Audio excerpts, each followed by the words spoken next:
Skip, how much of this loss is on Dez?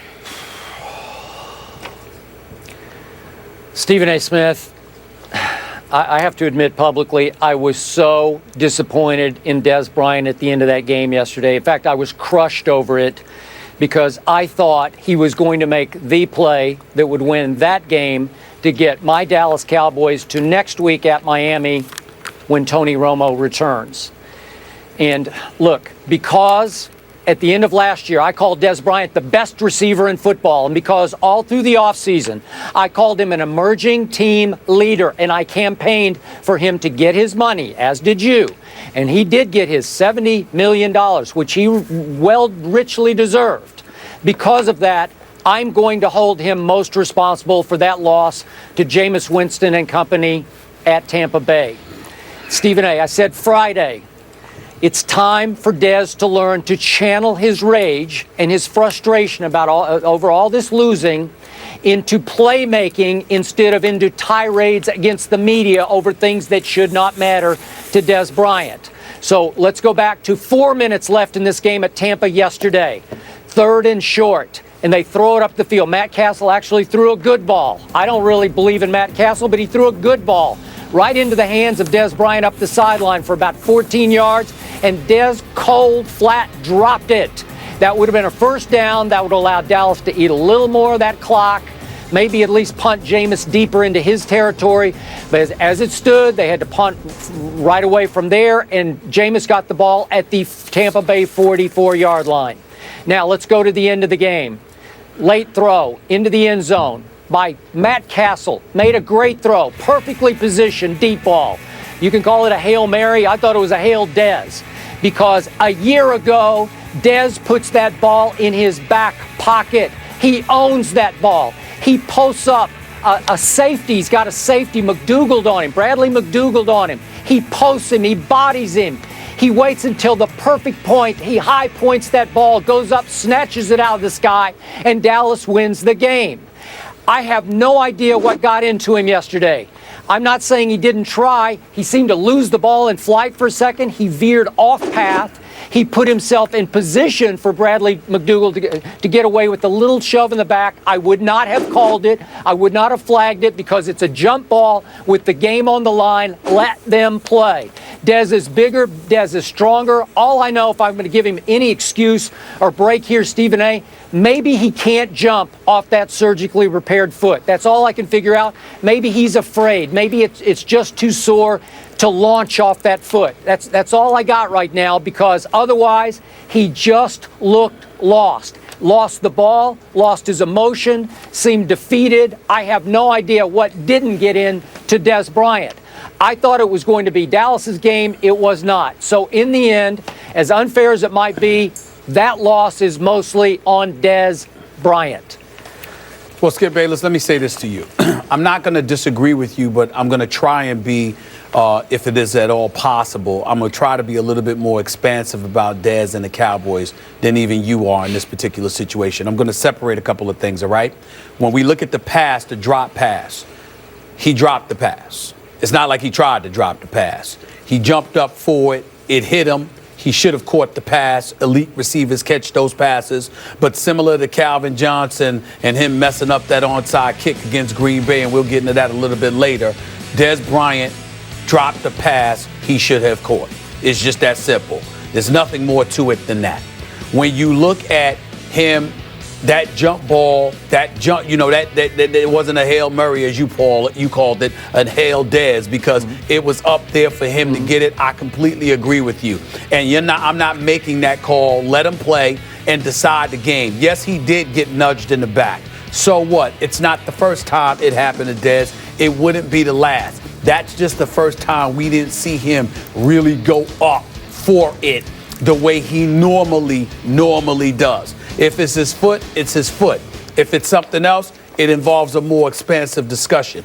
At the end of the day, what this comes down to me, Skip, I think it's a situation, it's a combo of a couple of things. I think the drop pass may have elevated his level of frustration that was already brewing due to the multitude of things that have involved not just him, but the Dallas Cowboys throughout this season and throughout this losing streak that is now the worst since 1989. I think it's gotten to them excessively so. I think they're getting asked these questions every week. None of the questions are pleasant. The post-game locker room, the practices, the meetings, everything is getting harder and harder, a bit more arduous, because when you're losing, that's what comes with it. So I think that that has a role in it. I also think that to some degree, whether Dez is willing to admit it or not, you have some people that looked at him, talked about how out of control he was, reminisced about past transgressions because of it.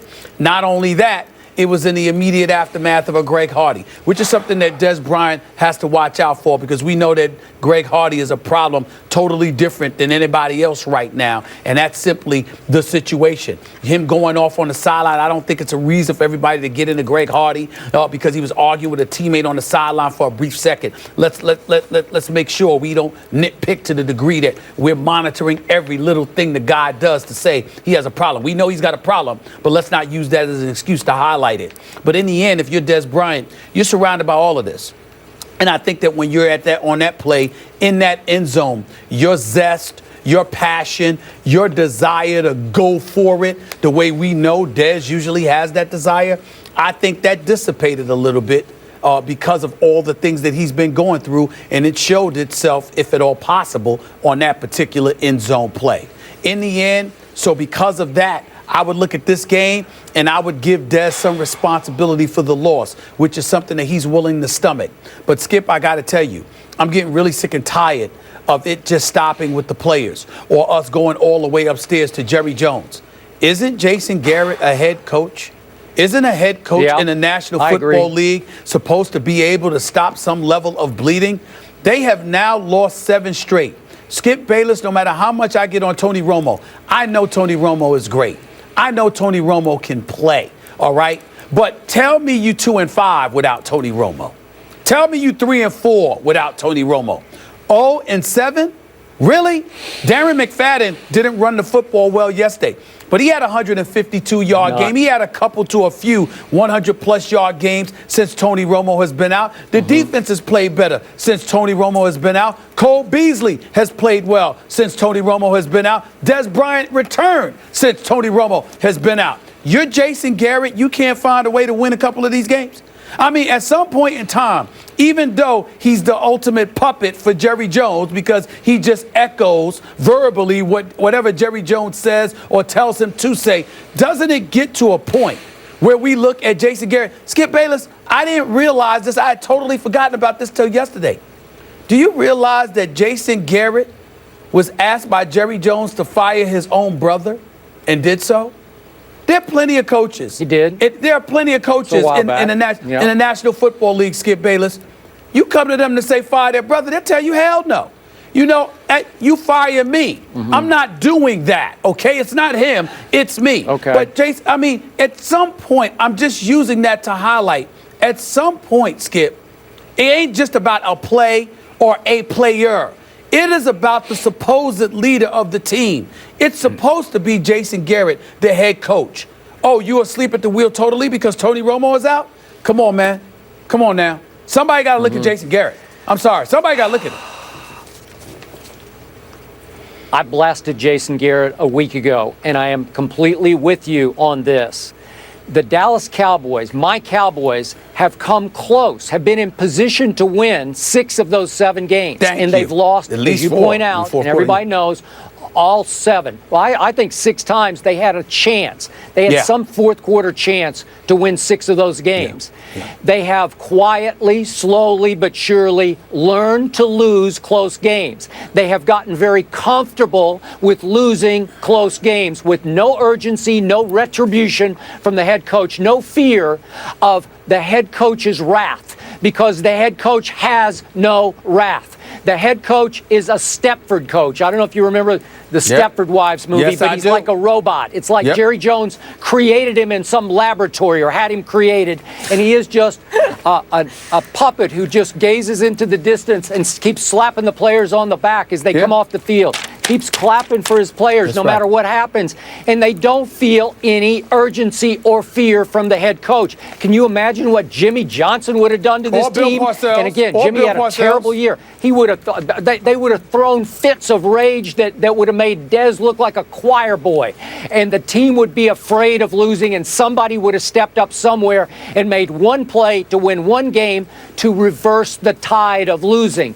This team is very comfortable with losing. This team looks at each other and says, well, here we go again, and it's going to be okay because our head coach will slap us all on the back and clap for us when we come off the field. That's all I got right now, so it's up to Romo to save the day because Jason Garrett is a non-coach. He's a non-factor in this equation. Skip, I want to say this. I'll close my comments by saying this. Again, we're not completely absolving Dez or any other player. We know that, Dez knows he could have done better yesterday.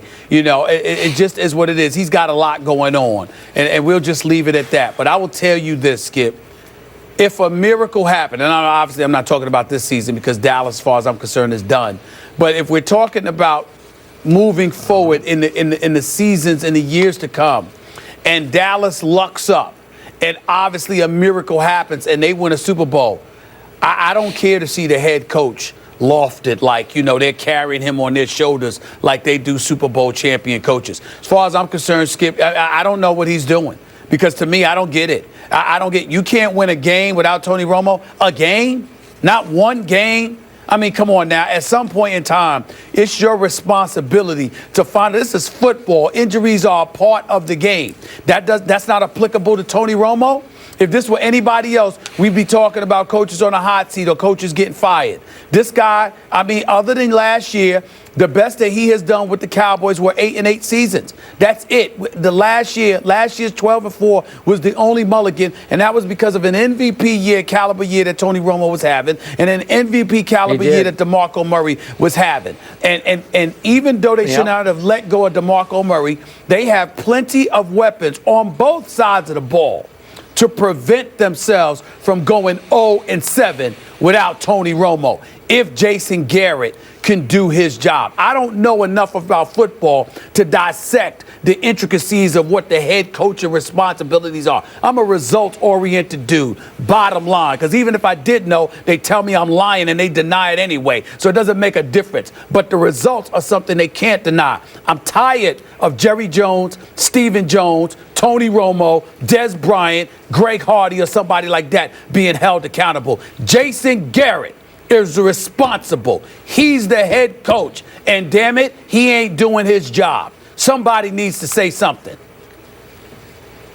Okay, last quick point. Are you sure that a miracle can't happen this year in this NFC East thanks to your Giants and those Eagles? And now here come the Redskins. Are you sure it's over in the East? Because I'm not sure. I'm not sure, but it just looks that way. I mean, you lose 7 in a row. I find it hard to believe that you all of a sudden come back and win 7 in a row. You see what I'm saying? I mean, you're not going to win the division at 8-8, in my opinion. You got to go at least 9-7, which means that the Dallas Cowboys would have to win every game once Tony Romo returns. I can't see that happening. I can't see that happening. I don't mind being wrong because I don't mind the Dallas Cowboys winning a few games and then teasing us until the last game of the season or some big playoff moment and then collapsing. But I just don't see that happening. I don't see them winning 7 in a row. We'll leave it there. I don't think it's over yet. Okay. Skip, we're going to discuss that later. The Cowboys, of course, are the only team in the NFL that haven't had at least one since week 3. And as the guys mentioned, things not going well for the entire division yesterday, except Washington. We'll break down the NFC East later on. I'm really looking forward to that conversation. Up next, it was ugly in Denver, too. It was the worst game in Peyton Manning's career. Let that sink in for a minute. Are we seeing the end of Manning after being benched in Mile High? Don't miss that discussion.